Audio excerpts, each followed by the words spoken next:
Hello, this is Palagi. Thank you for tuning into my channel, and today we're going to take a look at the Big Brother by Ka-Bar. Very fascinating knife, but first let's go over some specs of it. It weighs in at 0.90 pounds, so less than a pound. It still is a 1095 Crovan, and that is just kind of Ka-Bar's designation for their particular 1095. The Crovan stands for chromium and vanadium. The blade length is 9 3/8 inches, and the blade thickness comes in at 0.165. As you can see, pretty thin for this large of a knife. The overall length is 14 3/8, and it is considered a flat grind, the edges anyway. The edge angle comes in at 20 degrees per side for an inclusive of 40 degrees, just like its smaller brother.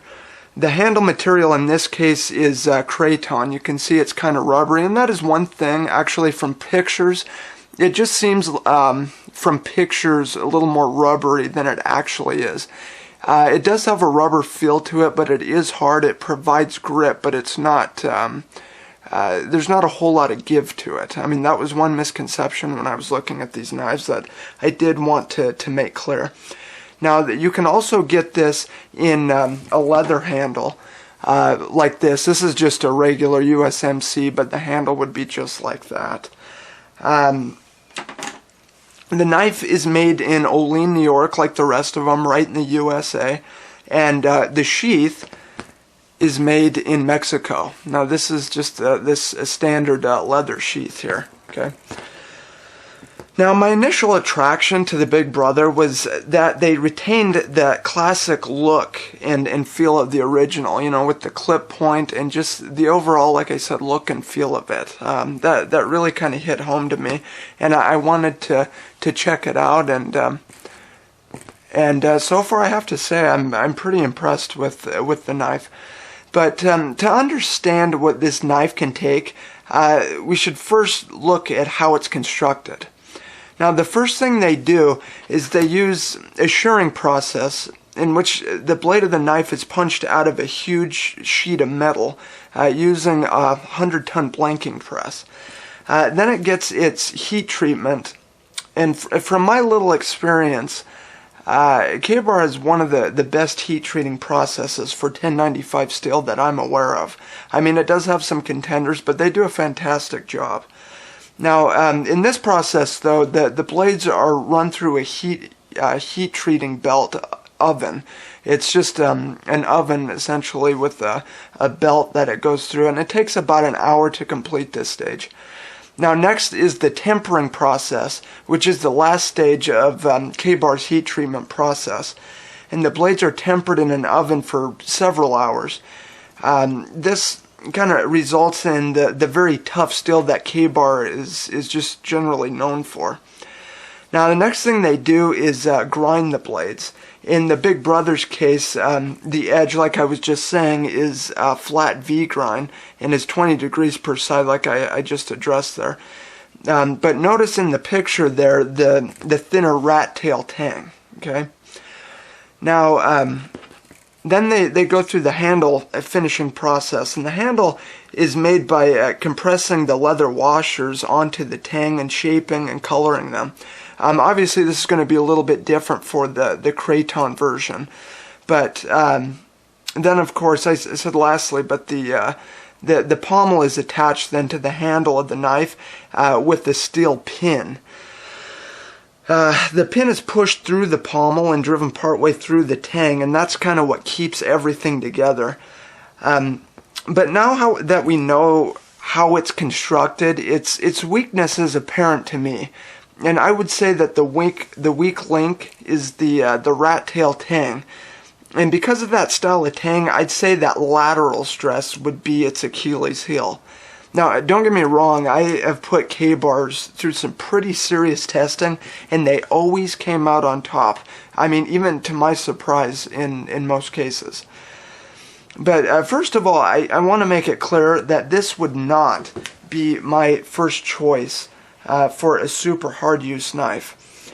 And when I say super hard use, I'm talking like heavy duty prying, you know, heavy batoning and stuff like that. Batoning like 7 inches in diameter where it would have, or, you know, maybe more than that. But if I wanted a knife for the sole purpose of heavy use that was made by K-Bar, I strongly feel that you'd be much better served going with the Becker BK9. Now, I mean, this is a beefy knife. It's thicker. You can see it is a total, complete, and full tang with a protruding pommel. This is going to serve you for, I think, better in really, really rough use application. But, you know, getting back to this, and that being said, though, and the knife, it legitimately surprised me. And what I like about this knife is very agile in hand. And it did really well, actually, in just the light batoning that I did. And it even chopped better than I initially thought. And granted, I didn't put this thing through the ringer, per se. But if forced in that application, I could see it working fine. And to be fair, I don't think this knife was designed for that. Like I was saying earlier, it's very thin at 0.165 inches thick, and it's less than a pound. But the way it is set up, it's kind of naturally the way it is a little more forward. I mean, just because of that broad blade, its balance point is right after the lettering here. But it did work pretty well for chopping. But compared to the original, they did nothing really to beef up the tang. If we were to take the original and look at it, I might have one of them around here. Right here. If we look at them side by side, it's very, very close, if not the same tang, the same handle. They really didn't do anything to beef that up, but what they do have is extra length on the blade there, and the blade is broader. So it's just going to be an inherently weaker design. You can see here, though, that they did beef up the guard, which I guess is nice. But anyway, getting back to this, the knife was actually a great slicer, and that's going to be kind of the application for this knife. It worked good for food prep, a large food prep knife, and it did surprisingly well in finer work, despite its larger size. So for like, fuzz sticks and carving tent pegs and such, it actually did pretty well. Now, another thing it actually did okay at was chopping, and looking at the pictures of this knife, before I purchased it, it just seemed like it would weigh more than it does. However, like I was saying, it turned out to be a decent chopper, and there has been some concern with durability of this blade, and from what I've seen, though, I will say it's pretty sound. It's structurally sound, and as far as fit and finish is concerned, I'd say they did a very good job at that. You can see sometimes like gapping in here. Everything seems very tight. It's put together nicely, and it actually does feel solid. But as far as ergonomics is concerned, one thing I noticed is this top guard was kind of a hindrance when I was working and doing like finer work, or just general work there. I wish I could kind of get rid of that, but that's kind of more for the fighting style of knife, I suppose. I don't know. But other than that, I really love the shape and the feel of this knife. Now, as far as its edge retention, just like the original K-Bar, it came hair-shaving sharp right out of the box. And no matter what I did, I could not get it to lose its edge. And I truly thought that after, all the woodwork that I did, and I turned a phone book essentially into a confetti factory. I seriously thought that this would just start to lose its edge, but it didn't. Let me see, actually, I might have a piece of paper here. Just to kind of show you what I'm talking about here. And I haven't done anything to this edge. That's truly surprising. Just incredible. Anyway. Okay, as far as accessories and variations out there, it like I was saying, it comes with this leather sheath here. Unfortunately, they don't offer a Kydex sheath for the Big Brother as of yet. I don't know if that will change or not. But with the standard size K-bar, you can get a Kydex, actually I think they call it a glass-filled nylon sheath that snaps into retention. You can check out my other video if you want to know more about that. But and I did mention in my other video, I'm not a big fan of the leather sheath. I think I even said in that, I mean, it's functional, it works, it's nothing special. But getting back to the knife, it can be had in obviously craton, as this one is. We mentioned before it can be had in the leather, and you can also get it in that, I don't know what they call it, toxic green or that zombie color, if that's your if you're into that sort of thing.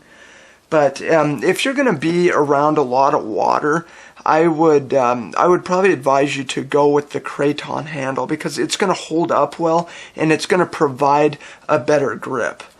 Now, as far as the leather is concerned, because they burn these out and this whole stacked leather deal, it does provide okay grip.